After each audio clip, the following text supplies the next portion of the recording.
नमस्कार, आप देख रहे हैं वीके न्यूज। मैं हूं सुनील राउत। कल राज्यसभा का दिन बहुत अहम दिन था। राज्यसभा में कल अमित शाह ने कुछ ऐसे सवालों के जवाब दिए जिसके बाद सीएए के नाम पर, एनपीआर के नाम पर और एनआरसी के नाम पर विरोध करने वाले लोगों की बोलती बंद हो गई। शाह ने ऐसी गुगली फेंकी कि उस गुगली में कपिल सिब्बल भी फंस गए और कपिल सिब्बल ने भी राज्यसभा में यह मान लिया कि सीएए से किसी की नागरिकता नहीं जा रही है। जिसके बाद अब तमाम तरह के सवाल कांग्रेस और कपिल सिब्बल से पूछे जा रहे हैं कि भैया, जब आपको पता है कि सीएए से नागरिकता नहीं जाने वाली थी तो आपने लोगों को, भोले भाले मुसलमानों को इस देश के क्यों भड़काया और क्यों उनको सड़कों पर उतरने के लिए मजबूर किया। तो एक तो कल बड़ी बात यह रही कि सीएए पर जो सफाई सामने होगी, देश के सामने आ गया कि सीएए से किसी की नागरिकता नहीं जा रही है और फाइनली कांग्रेस ने भी ये मान लिया। कपिल सिब्बल की उस बाइट को आप सुनिए। गृह मंत्री जी, कोई ये नहीं कह रहा कि सीएए किसी की नागरिकता के छीनेगा, हम नहीं कह रहे।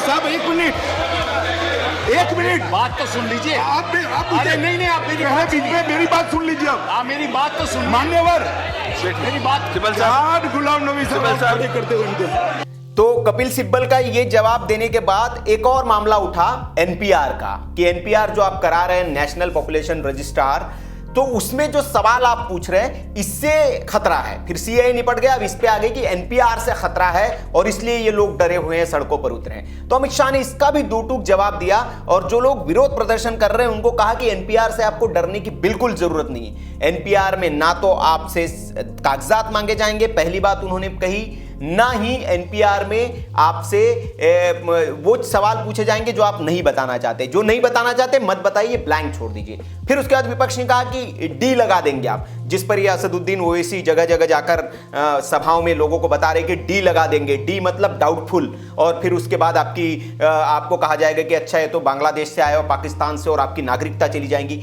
ऐसा करके इस देश के मुसलमानों को वो लोग डरा रहे हैं रैलियों में जाके। ये एक्ट है, डी लगा देंगे आपके, डाउटफुल कोई भी अफसर लगा सकता है। तो उस पर भी कल अमित शाह ने क्लैरिफिकेशन दिया राज्यसभा में, कहा कि मैं रिकॉर्ड पर बता रहा हूं कि कोई डी नहीं लगने वाला, किसी के आगे डी यानी कि डाउटफुल नहीं लगाया जाएगा। तो ये जो डी वाला कॉन्सेप्ट था, इसको भी अमित शाह ने कल क्लियर कर दिया। क्या कहा उन्होंने, सुन लीजिए आप। एनपीआर होगा, उसमें 10 सवाल और पूछे जाएंगे और जो एन्यूमरेटर है, जो राज्य सरकार का अध्यक्ष है, वो जाकर को पूछेगा, ये भी बता देता हूं। उसके बाद वो डी लगा देगा, डाउटफुल। उसके बाद इंक्वायरी शुरू होगी और ये मुसलमानों के प्रति नहीं है, ये गरीब लोगों के प्रति है, ये जो दलित लोगों के प्रति है। मैं स्पष्टता के साथ कहता हूं, एनपीआर में कोई डॉक्यूमेंट मांगा नहीं जाएगा। एक, दूसरा, जो इंफॉर्मेशन आपके पास नहीं है वो आप नहीं दे सकते हो। और तीसरा, कोई डी भी, मैं कह रहा हूं गृह मंत्री नाते राज्यसभा के पटल पर कह रहा हूं कि कोई डी लगने वाला नहीं।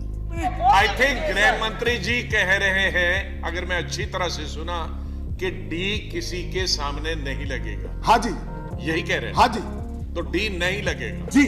अच्छा, तो सुना आपने, शाह ने दो टूक कह दिया कि कोई डी नहीं लिखा जाएगा, एनपीआर से किसी को घबराने की बात नहीं है। अब अमित शाह के इन दो ऐलानों के बाद, और तीसरा जो जिस पर ये विरोध कर रहे हैं, जिस पर सड़कों पर उतरे हुए हैं, जिस पर बैठे हुए हैं, एनआरसी की बात उन्होंने कह दी कि एनआरसी पर अभी कोई बातचीत नहीं हुई है। तो तीनों मसले एकदम साफ हो गए, आईने की तरह साफ हो गए, शीशे की तरह साफ हो गए। तो अब विरोध का कोई मुद्दा बचा नहीं है। अब विपक्ष किस नाम पर मुसलमानों को भड़काएगा, किस नाम पर ये विरोध करेंगे, ये अब समझ से परे। क्योंकि इतनी क्लियरिटी सरकारी रिकॉर्ड पर, राज्यसभा में अगर कोई देश का गृह मंत्री ये कह रहा है कि किसी को डाउटफुल में नहीं डाला जाएगा, नहीं किया जाएगा, इसके बाद भी अगर आप सड़क पर उतरते हैं, इसके बाद भी विरोध करते हैं, तो फिर आपकी मंशा सवालों के घेरे में आएगी।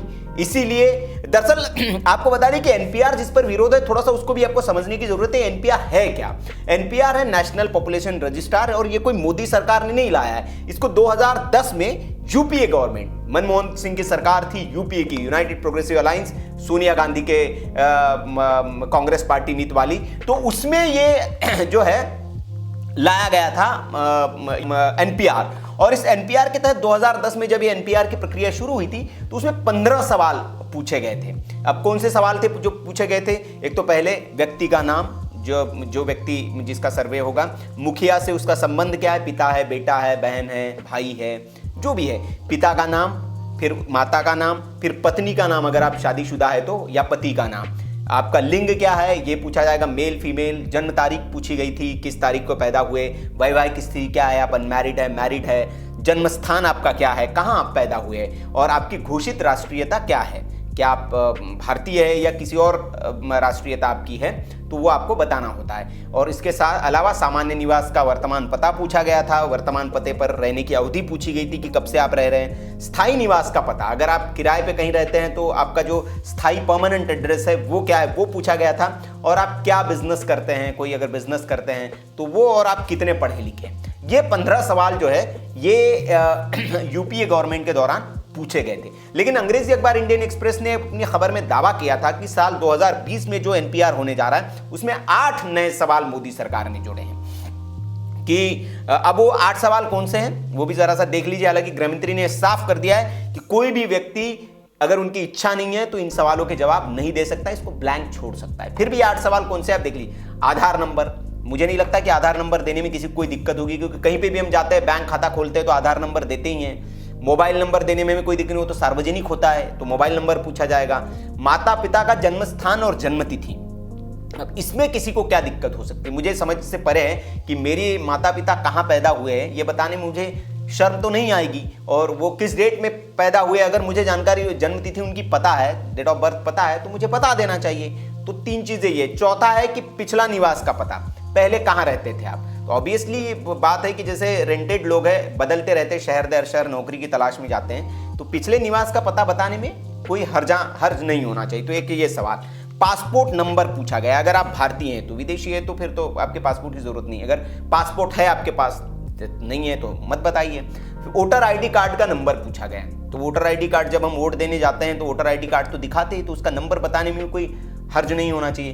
पैन नंबर आपका पूछा गया है, वो भी आप आईटीआर भरते हैं तो सरकार को देते हैं, ठीक है। और ड्राइविंग लाइसेंस का नंबर। तो ये इन 8 चीजें जो पूछी गई आपसे, इसमें ऐसी कोई चीज नहीं है जो आपत्तिजनक है, जो नए सवाल आपके जुड़े हैं। हाँ, इससे आपका एक पुख्ता वेरिफिकेशन हो जाता है, क्योंकि आपके जब Aadhaar number, driving license number, PAN number आ जाता है तो पता चल रहा है हाँ ये व्यक्ति है, एग्जिस्ट करता है, पुख्ता।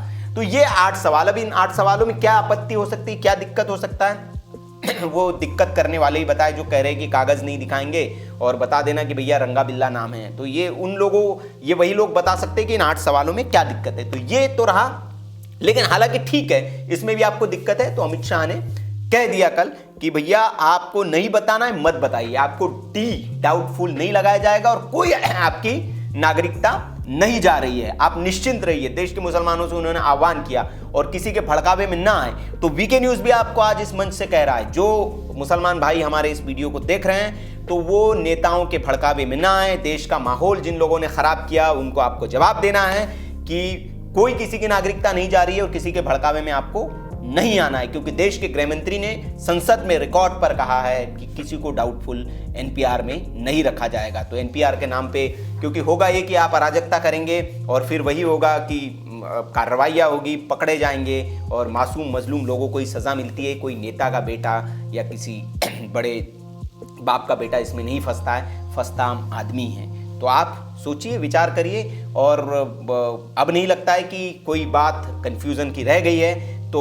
अब लेकिन सबसे बड़ा सवाल ये है कि जो विरोध करने वाले ओवैसी है या जो बाकी लोग हैं जो भड़का रहे थे और अपनी राजनीति चमका रहे थे, वो किस नाम पर अब राजनीति करेंगे, उनके सामने अब एक प्रश्न आ गया है। तो ये पूरी जानकारी है एनपीआर को लेकर। इस वीडियो को आप ज़्यादा से ज़्यादा शेयर करिए ताकि लोगों को पता चल जाए कि देश के गृह मंत्री ने डाउट्स को क्लियर कर दिया है, डरने की जरूरत नहीं है। और इसके बाद भी कोई विरोध करता है तो फिर वो विरोध एनपीआर और सीए और एनआरसी के खिलाफ नहीं, इस देश के खिलाफ होगा, ये माना जाना चाहिए, क्योंकि उसमें कुछ विरोध के लिए बचा ही नहीं है। देखते रहिए वीके न्यूज़। शुक्रिया।